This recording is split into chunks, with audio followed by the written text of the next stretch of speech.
दोस्तों, मैं आपको सुनाने जा रहा हूं अपनी मंडली की सदस्य अनुलता राज नायर की लिखी कहानी जिंदगी हसीन है।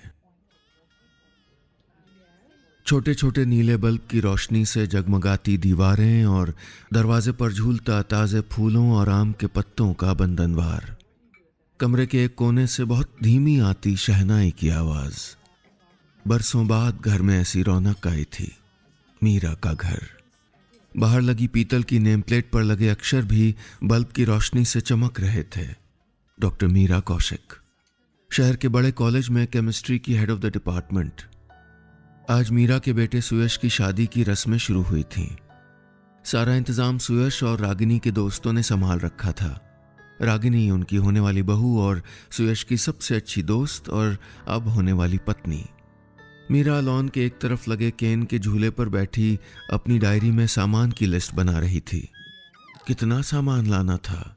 हलवाई का, डेकोरेशन, तोहफे, राशन और तो और पंडित जी ने हवन में लगने वाले सामान की ही इतनी लंबी लिस्ट बना दी थी। हल्दी, कुमकुम, अक्षत, चंदन, घी, कपूर, अगरबत्ती, आम की लकड़ी और भी न जाने क्या क्या। सुयश ने तो पंडित जी के सामने ही टोक दिया था। इतना सामान पंडित जी, वो भी 2 लोगों की शादी के लिए। पंडित जी हंस दिए थे। बेटा, जन्म जन्मांतर के लिए बंध रहे हैं तो सारे विधि विधान होने चाहिए कि नहीं। मीरा के भीतर कुछ हल्का सा छन से बिखर गया था। उसकी भी शादी तो ऐसे ही हुई थी, पूरे विधि विधान से। जन्म जन्मांतर तो क्या, शादी के 2-4 साल में ही उसके और विजय के मन कितने दूर हो गए थे। अपने माँ बाप और सुयश के हर्ट होने का ख्याल नहीं होता तो वो शायद कभी की अलग हो जाती। मन को कठिन फैसले लेने में वक्त लगता है। घबराता है कि कहीं कुछ गलत ना हो जाए, कि कहीं किसी और को दुख ना पहुंचे।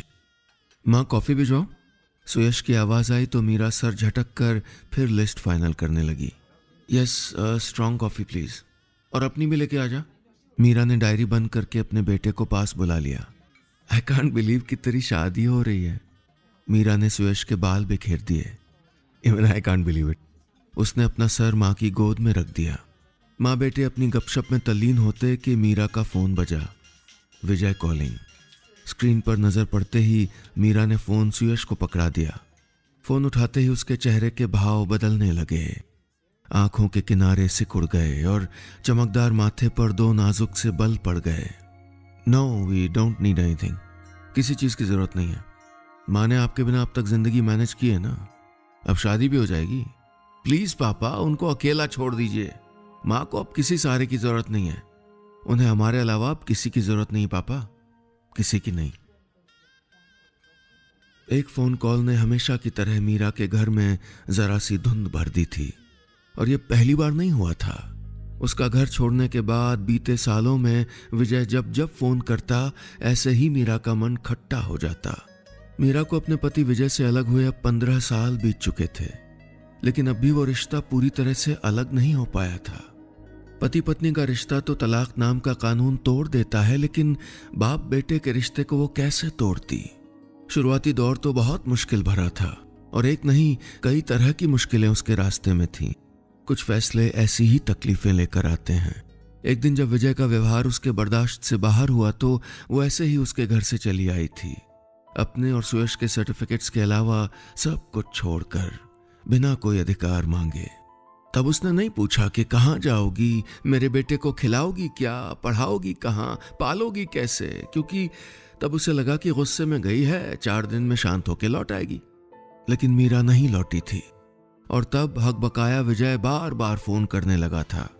सुयश से हालचाल पूछता और फिर मीरा के खिलाफ अनाप शनाप अनर्गल बातें कहता, अपने बेटे को लौट आने को कहता। मीरा कसमसा के रह जाती। उसे कभी कभी डर लगता था कि कहीं बेटे का कच्चा मन बिखर न जाए, कहीं खटास ना आ जाए उसके भीतर। पिता के दिए बड़े लालच कहीं उसको मां से दूर न ले जाए। मगर ऐसा कुछ नहीं हुआ। सुयश उम्र से पहले समझदार हो गया। बहुत जल्द वो अपनी मां की ढाल बनकर खड़ा होने लगा। मां, ये लो, रागिनी का फोन है। सुयश ने मीरा को फोन पकड़ाया तब उसे एहसास हुआ कि वो कितनी देर से बीते दिनों की कड़वी यादों में खोई हुई है। हाय माँ, कैसी हैं? सब तैयारी आपकी मनमर्जी से हो रही है ना?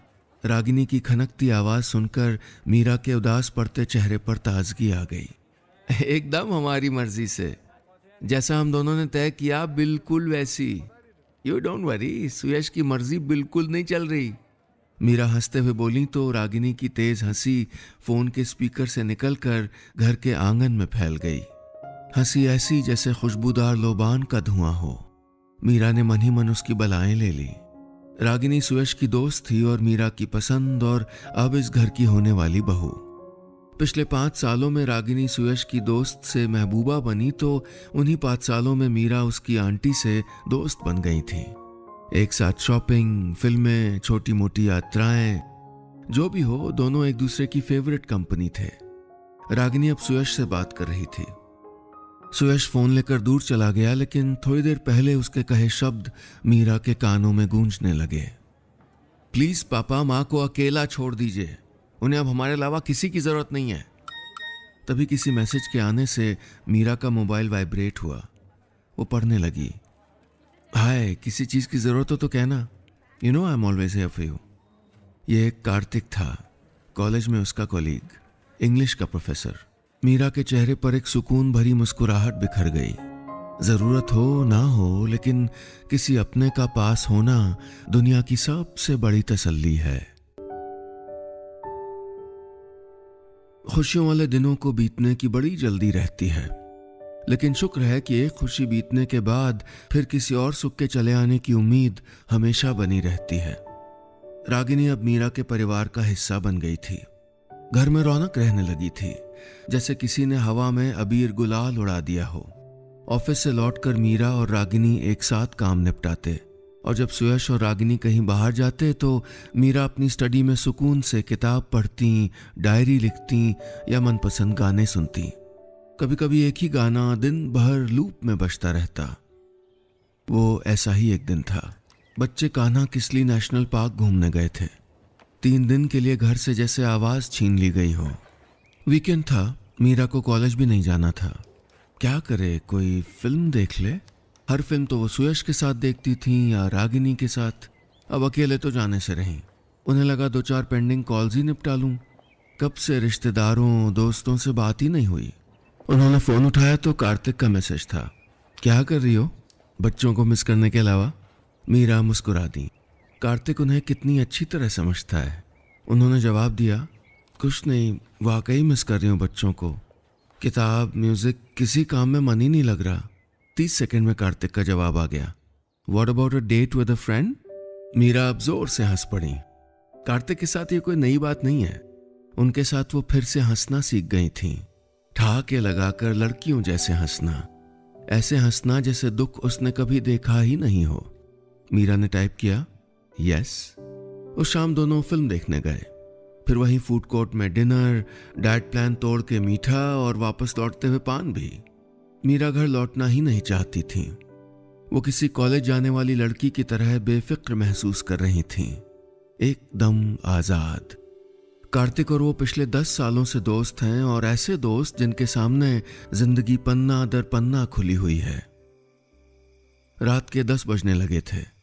कार्तिक उन्हें घर पर ड्रॉप करने ही वाला था कि रागिनी का फोन बजा। मीरा ने झट से उठाया, लेकिन उनके कुछ कहने के पहले ही रागिनी की आवाज आई, hi mom, missing me? Meera का मन भीतर से भीग गया। इस लड़की ने उनकी जिंदगी में बड़े सुबुक से रंग भर दिए थे। हर खालीपन को आवाज से जिंदा कर दिया था। मीरा हौले से बोली, हाँ, अच्छा नहीं लग रहा था घर में। कानों को अब आवाजों की आदत हो गई है। अभी मूवी देखने आए थे मैं और कार्तिक। अरे वाह, एंजॉय, रागिनी खुश होकर बोली। उसके बाद सुयश ने भी बात की, लेकिन न जाने क्यों उन्होंने उसके सामने कार्तिक का जिक्र नहीं किया। खुली किताब जैसी जिंदगी बिताने वाली मीरा ने इन दिनों मन के भीतरी कुछ पन्नों को सबसे छिपा के सिर्फ अपने लिए रख छोड़ा था। नर्मदा के किनारे बसे शहरों की एक अलग तासीर होती है। जबलपुर की भी थी, कुछ सुस्त सी, कुछ ताजा सी, जैसे किसी को कहीं भागने की जल्दी नहीं हो। सुबह की सैर से लौटकर गली के मोड़ पर रुककर जलेबियां खाने जैसी बेफिक्री एक शहर का दिया सबसे अनमोल तोहफा होता है। मीरा ने जलेबियां पैक करवाईं और घर पहुंच गईं। सुयश अभी सोया हुआ था। रागिनी चाय पीते हुए उसके इंतजार में थी। चाय पीते पीते दोनों खामोशी से अखबार पढ़ते हुए कभी किसी खबर पर जरा सी बहस कर लेते थे। मीरा मोबाइल में मैसेज चेक कर रही थी। रात को कार्तिक से हुई चैट डिलीट करने लगी। किसी से छिपाने जैसा कुछ था नहीं, फिर भी रात के 1:30 बजे का कार्तिक का मैसेज था, watching life is beautiful. Message पढ़ के मीरा की पीठ पर सिहरन हुई थी। छोटी छोटी बातें एक दूसरे से साझा करना, शायद इससे ज्यादा नाजुक एहसास कुछ नहीं होता। क्या कर रही हो? एक छोटा सवाल मन के कितने कपाटों को खोल कर भीतर चला जाता है। क्या हुआ मॉम, कोई प्रॉब्लम? रागिनी ने अखबार किनारे रख दिया। मीरा ने मोबाइल टेबल पर रखा और सोचने लगी कि क्या बताऊं इसे। मन में जो चल रहा है उसे प्रॉब्लम कहूं क्या? और अगर है भी तो रागिनी से, अपनी बहू से शेयर कर लूं। रागिनी ने आगे बढ़कर अपना हाथ मीरा की हथेलियों पर रख दिया।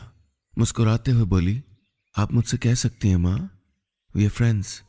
मीरा हंस दी, एक हंसी जिसका मकसद सिर्फ अंदर की उलझनों पर पर्दा डालना था। लेकिन कब तक? कुछ दिनों पहले जब से कार्तिक ने मीरा का हाथ थामकर उसके लिए अपनी पसंद जाहिर की थी, तब से मीरा का मन उलझा हुआ था। इस उम्र में जब बहू घर पे आ गई है, तब उनका किसी की तरफ झुकना कितना अजीब लगेगा।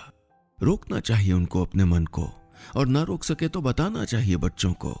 माना ये उनकी अपनी जिंदगी है, लेकिन उनकी जिंदगी पर बच्चों का भी तो हक है। मीरा ने अपनी कलाई पर रखे रागिनी के हाथ को अपनी उंगलियों में भींच लिया और हिचकते हुए बोली, मुझे कार्तिक के लिए इन दिनों कुछ स्पेशल फील होता है। I want to be with him always. कहकर मीरा चुप हो गई।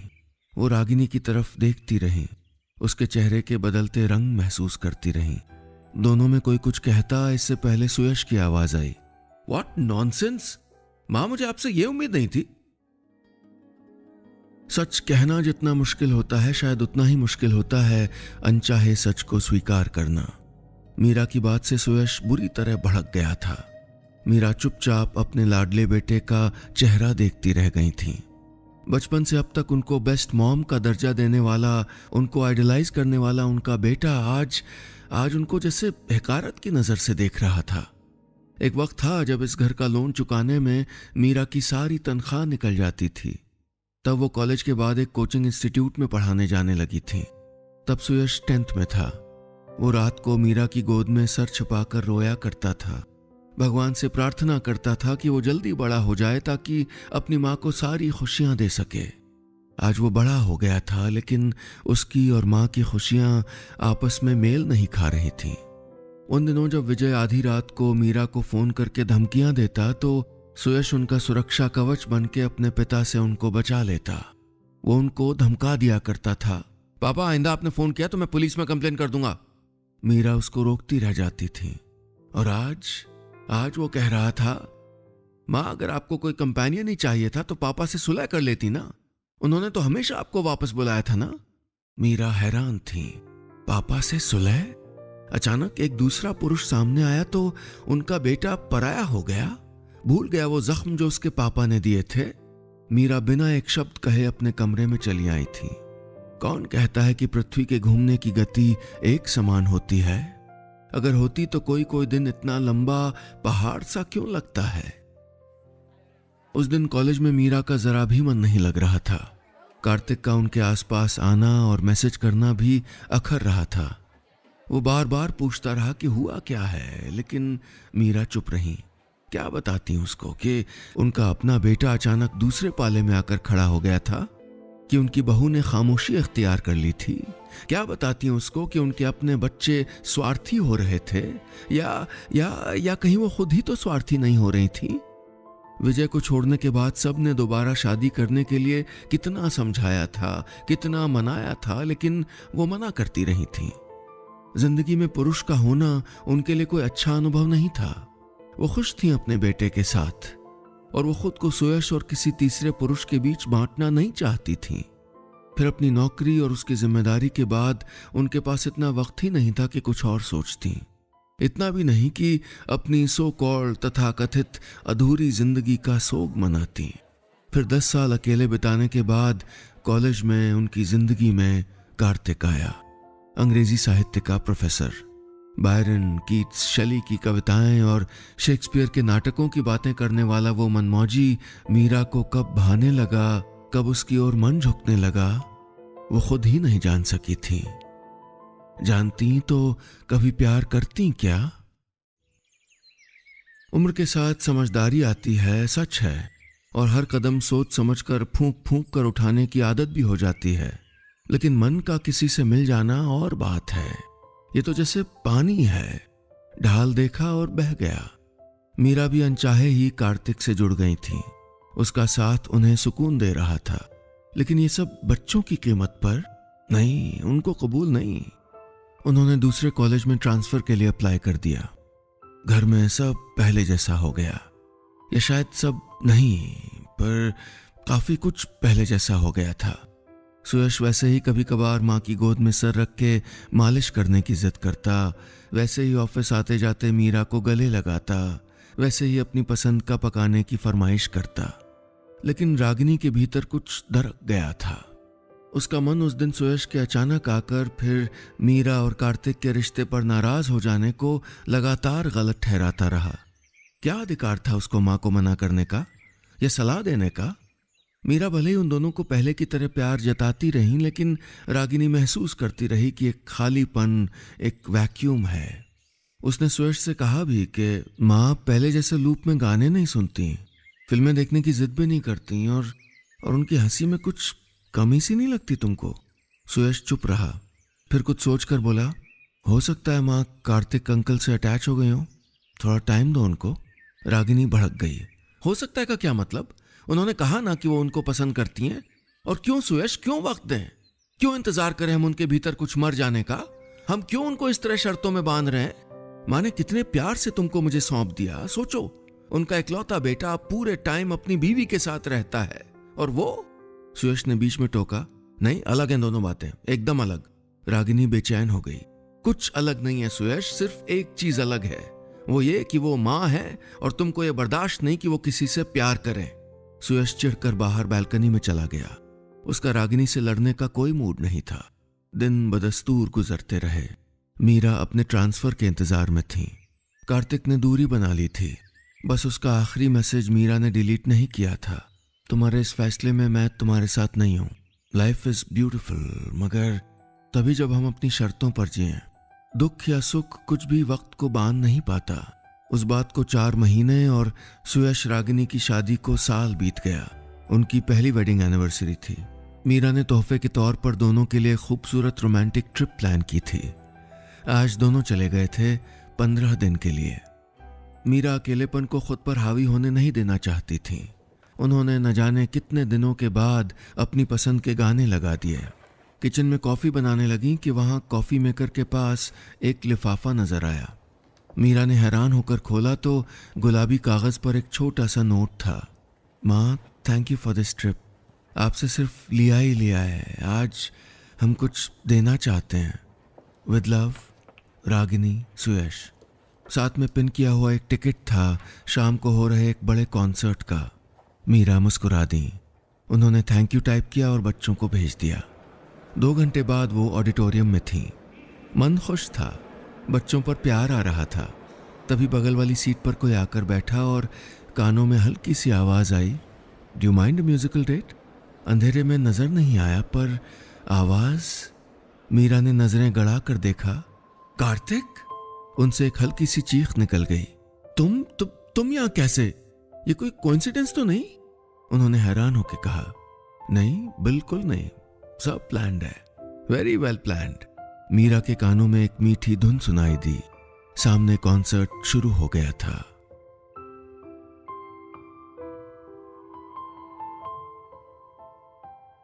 बस इतनी सी थी ये कहानी।